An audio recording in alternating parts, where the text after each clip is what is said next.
Good day, everyone. District 10 is headed by Dr. Lydia T. Belunta. It comprises of three elementary schools. Francisco Holmes Elementary School, headed by Ma'am Miriam A. Zamora. Gio Elementary School, headed by Ma'am Marites P. Borja. And Kaipian Elementary School, headed by Ma'am Evangeline Galvez. Three secondary schools. Kaipian National High School, headed by Dr. G's D.C. Campano. MULAWIN National High School, headed by Ma'am Chona C. Dulay, and San Jose del Monte National High School, headed by Engineer Danilo Casas.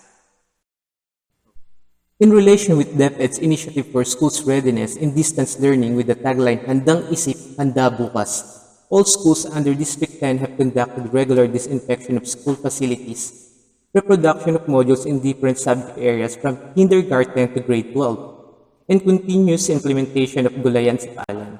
Aside from that, Learning Continuity Plan was successfully launched with parents, barangay officials, GPTA officers, and other stakeholders. Each school also helped in the reproduction of modules to be used for the opening of classes, where 14,620 modules were reproduced in totality.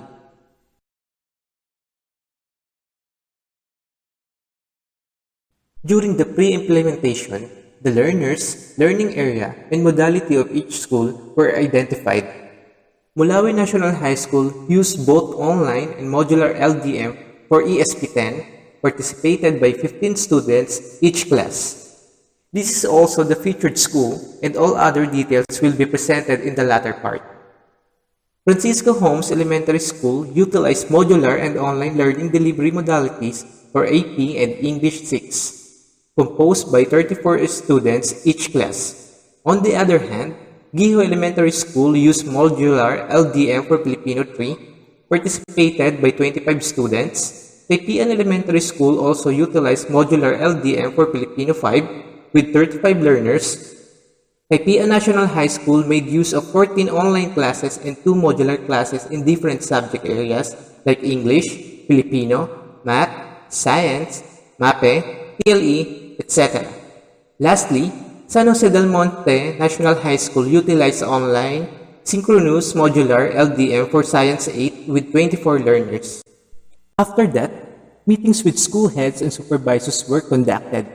Then, the modules were printed, sorted out, and distributed to schools, while teachers on the online class already started to prepare their virtual classroom along with the necessary activities. Each school scheduled parents and students orientation regarding the processes of the different learning modalities in each grade level, from kindergarten to grade 12. This was considered as successfully done as the willingness and participation of the parents was shown. After the orientation, the modules were distributed through the help of different external stakeholders. In Francisco Holmes Elementary School and Kaipian Elementary School, the modules were picked up by parents according to their scheduled time. The unpicked up modules were then delivered by volunteer teachers. On the other hand, Kaipian National High School was assisted by OWA officers, SK volunteers, and riders during the module distribution. During the implementation proper for modular LDM, the students accomplished the first modules, while in online LDM, the students participated in both synchronous and asynchronous classes. Along with this is a thorough guidance and supervision of parents and teachers. Afterwards, the first modules were retrieved and disinfected. This is followed by checking of the modules and online outputs of students. Subsequently, the schools conducted distribution and orientation of parents for the second module. After the 2-week simulation, these were the results of debriefing to parents and students of the 6 schools in District 10. Post-conference was done among school heads and teachers through the guidance of the Public Schools District Supervisor, Dr. Lydia T. Belunta, and Sir Senen Jane als EPS1. The strengths and challenges were discussed, along with the interventions and best practices of each school, like the assistance given by external stakeholders in module distribution in Kaipian National High School was comprehensive, followed by other schools like MULAWIN National High School, San Jose del Monte National High School, Giho Elementary School, Francisco Holmes Elementary School, and Kaipian Elementary School.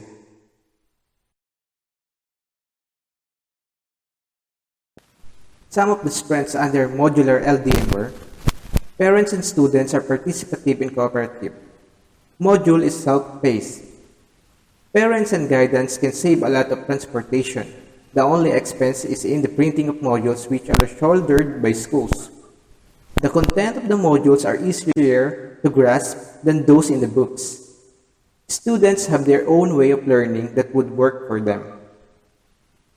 On the other hand, the challenges that were encountered include: there are parents who did not go to school to get or return the modules on time. There are unclear instructions on the process of the modular learning, lack of social interaction. Some prints of the module are not readable. To address this, interventions were given such as get help from the barangay, GPTA, and other stakeholders in distribution and collection of the modules, explain the instructions thoroughly to the parents, especially the use of home guide and how they will use it, provide volunteer, facilitator, regular monitoring on the performance of the pupils through text and call. Conversely, the strengths of online LDM were: students are able to interact with their teacher and classmates. The students may be given different variation of activities. Teachers can easily assess the learning status of their students. While the challenges that they have experienced include: some learners were not able to attend the class on time due to meeting link error. Unstable internet connection thus lagging, which results to interruption during classes. Some learners did not participate in the discussion and left the meeting when questions about the lesson were raised. The attention of the learners get easily distracted by the unpleasant noise in their surroundings. And to address this, such interventions were done like extended time for the students to comply during the online class, sent the meeting link early so that the learners who will have trouble in joining the meeting send notification, remind learners to find a spot where a stable internet connection is certain, made presentations clear, concise, and visually entertaining so as not to cause boredom among learners. Pupils were reminded to find a place in their homes that is comfortable and conducive to learning. Good morning, my fellow educators. MULAWIN National High School, dakilang paaralan tungo sa magandang kinabukasan. That is the battle cry of the school, which was a newly established school and just operated last July 2019. They started having only 166 students catered by 9 teachers and the school head, with the leadership and mentoring of school head Mrs. Chona C. Dulay. That 166 students were now almost 800 enrollees for the academic year 2020-2021. MULAWIN, despite having minimal manpower, was able to conduct and participate in different activities at the division. Dedicated teachers with the initiative of their school head empowered themselves as they embraced the new normal in education. They all believe that it is true and the only true education, that every parent will be able to secure a better future for their children. Even before the simulation class was scheduled, Mrs. Chona C. Dulay already instructed her teachers to familiarize themselves with different learning platforms that will be beneficial to their learners. She held different meetings via Google Meet and started planning with her team. Despite the pandemic, MULAWIN National High School did not stop aspiring to provide quality service and education to its learners. Added to this was the consistent disinfecting of the school to ensure the safety not just of students but of teachers as well.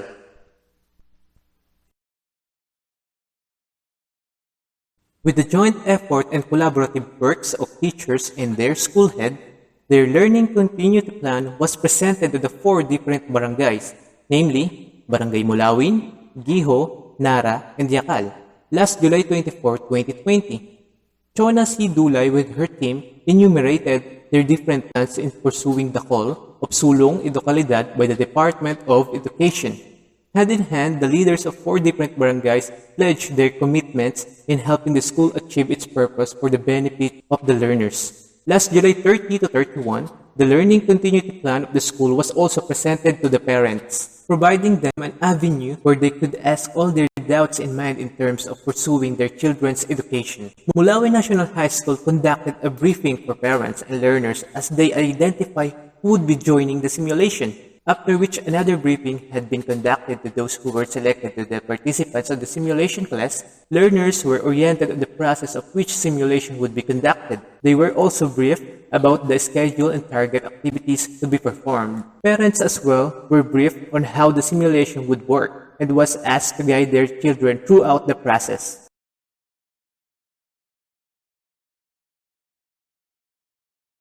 There had been 15 grade 10 students selected to participate in the said simulation. The assigned teacher for the online class prepared materials needed in conducting her simulation class. She got herself familiarized with the activities listed on the module and transferred such activities in Google Classroom, where students can answer and participate. She also consistently checked the attendance at the Google Classroom during their meetings. She set a schedule for the synchronous and asynchronous sessions and explained thoroughly how it would work. During the implementation process, a pre-test was administered to assess how much does her learners know about the topic. The simulation class was conducted in 2 hours, twice a week in synchronous and asynchronous sessions.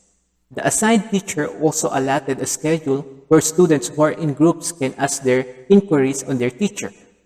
As scheduled has been done to secure that every learner was met. Students were closely guided by their teachers even in conducting their asynchronous sessions, ensuring that students can follow the activities posted in Google Classroom. At the end of every module, a post-test was given assessing if learning had taken place. Everything was overseen and facilitated by PSDS Lydia T. Velunta, who provided her technical assistance and monitored the development of the program. She also conducted a post-conference with the assigned teacher together with school head Shona C. Dulay, where they discussed the strengths, challenges, and interventions of the conducted simulation. Then, they gathered feedbacks from the parents and learners to see their insights on the conducted simulation class. According to the assigned teacher, her struggles during the simulation was the stability of her internet connection. There were instances where her students would say, "Ma'am, choppy po kayo. Ma'am, napuputol po." Another struggle was when her laptop lagged during the teaching process and she had to open her desktop to continue with the meeting. Her intervention on those struggles was to always be prepared by loading your cell phone aside from your internet provider. She also provided a backup like desktop aside from her laptop to save her in moments where her laptop would lag. During the gathering of feedbacks, the students said that they learned a lot about the simulation process and that they missed their teaching sessions with the teacher. The struggles were those who use cell phones where they cannot easily follow because of the features which cannot be seen on their gadgets. Intervention made by the teacher on that was to allow them share, present their screen, and instruct them what they had to do. Parents say that they enjoyed listening to the online class. They were also able to see, monitor, what their kids do compared to the traditional classes, where they were not able to attend on their kids' classes. They also commit to guiding their kids in the actual classes. MULAWIN National High School, teachers believe in handang isip, handa bukas, sulong edukalidad.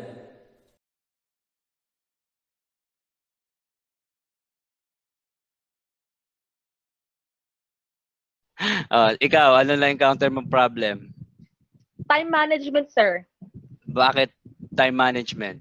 Kasi sir, minsan kapag, lalo na kapag ang gadget na gamit mo is phone, mahirap po yung mag-out ka sa Google Meet, tapos pupunta ka sa ibang apps na kung ano pinapagawa ng teacher, lalo na po pag sa Chrome. Tapos mamaya-maya, yung iba nakasagot na ikaw, naglo-loading pa rin po. Oh, yun. So, kapag tapos na po yung iba, ikaw mag-uumpisa ka pa lang. So, malilate ka po talaga lalo. Then, isa pa sir yung sa gadget po talaga. Kaya ako silang ginagamit ko dalawang phone eh. Yung isa pang video, tapos yung isa kapag may pinapagawang kung ano-ano si teacher. Tapos signal po. Most yung signal. As parent, ano po yung kadalasan nagiging problem? Hello po, good evening. Good evening po. Ano po kasi, cellphone lang po kasi ang gamit niya. Yung laptop po kasi pareho kami, kasi teacher din po ako dito sa PES. Kaya minsan, nagsasabay kami ng gamit, doon sa nag-aagawan ng signal. Minsan hindi po stable yung signal. Kaya may time na nade-disconnect. O kaya, palipat-lipat po siya ng pwesto para makahanap ng mas malakas na signal. During the gathering of feedbacks, the students said that they learned a lot about the simulation process and that they missed their teaching sessions with the teacher. The struggles were those who use cell phones where they cannot easily follow because of the features which cannot be seen on their gadgets. Intervention made by the teacher on that was to allow them share, present their screen, and instruct them what they had to do. What are your best practices during your online distance class modality?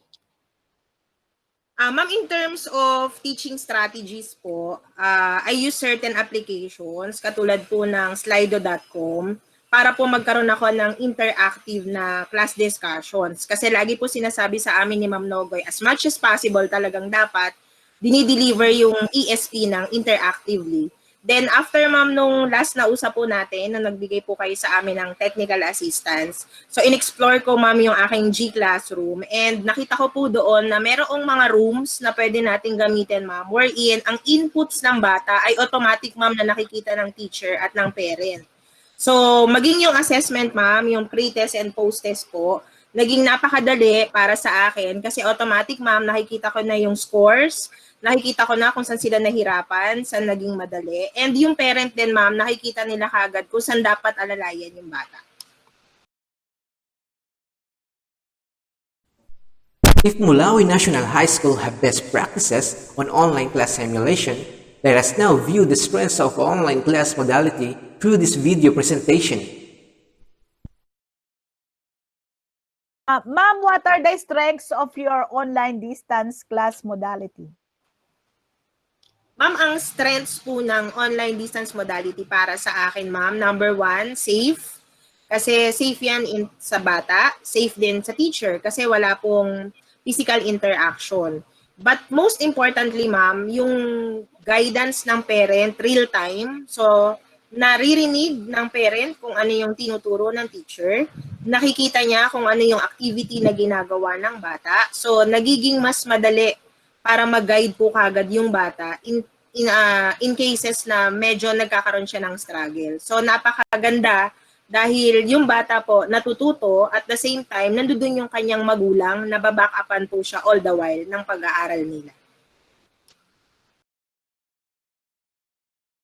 During this new normal in rapid online distance learning modality, have some problems that might be encountered to give us a better perspective of the examples of these challenges during online distance class modality. Let us now again watch this video presentation of MULAWIN National High School during its implementation of simulation of online classes. Ma'am Chona, what are your future plans in your school, MULAWIN National High School, to address those challenges that you have seen in your own online class distance modality? Okay. Thank you po sa inyong tanong, Ma'am Lydia Belunta.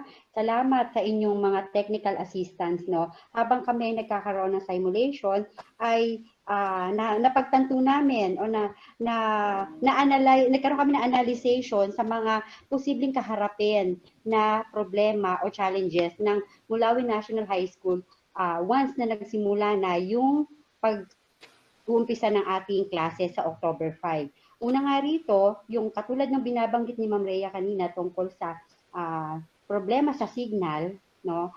Ang isa sa solusyon natin o intervention para dito ay i-request na mag-upgrade ng internet yung ating mga parents, no? Pero kung sakasakaling wala silang kakayanang mag-upgrade, pwede rin po tayong lumapit sa ating barangay. Actually, binanggit na ito sa amin ni Kapitan nung kami ay nakipag-meeting sa kanila. Nagkaroon kami ng LCP presentation sa ating mga stakeholders at kabilang nga sa pinledge ni Kapitan bilang suporta sa atin sa eskwelahan natin ay ang pagkakaroon ng free wifi para sa Barangay Mulawin. No? So para sa mga walang kakayanan mag-upgrade ng kanilang internet, pwede silang doon makigamit. No? Sa atin naman sa eskwelahan, nag-apply po tayo ng 2 internet service provider. Kabilang dito yung PLDT and Converge. Bakit po 2? Para po sakaling mag-shutdown yung isa, may isa pa po tayong pwedeng gamitin. Ibig sabihin, tuloy pa rin ang klase sakali mang may isang internet provider na mag-lag o mag-shutdown. Ganon. Pangalawa po, yung tungkol sa gadget, ayun, dapat may 2 na standby na ginagamit yung bata at teacher. No? Kung walang kakayanan, tingnan natin kung may maipapahiram ang ating, pwede tayong lumapit kasi sa ating mga government officials para mabigyan tayo nito. Tapos yung sa cellphone, no? Isa dito yung sa cellphone kasi, saka sa laptop, magkaiba sila ng icon na nakikita sa monitor. No? So nagkaroon ng challenges ang ating teacher sa kung paano makikita ng bata yung kanyang itinuturo doon sa hawak na cellphone ng bata. So ang ginawa dito ng teacher ni Ma'am Rhea ay nag-screen share siya. Doon sa pag-screen share niya, step by step niyang itinuro, no? So ito, hindi ito ngayon lang mangyayari. So posibleng iba pang mga estudyante maka-experience ng ganitong sitwasyon na lalo't ang gamit nga nila ay cellphone, no? Yung pang-apat nga, yung sa brownout, talagang may panahon na hindi natin maiwasan, mawawala ng kuryente. So, isang solusyon natin dito ay pagka nagkaroon sa kalagitnaan ng klase ng brownout, ay iti-text na lang ng teacher yung mga bata para bigyan ng offline activity. Ganun po, no? Sa kabuuhan, napakaganda ng magiging sistema o paraan ng ating online distance learning. No? Nakikita ko na magiging kapaki-pakinabang ito sa atin, lalo na sa pagharap natin sa new normal. Before this presentation ends, I would like to leave this saying from Alexander Graham Bell: "Preparation is the key to success." Handang isip, handang bukas. Sulong Edukalidad.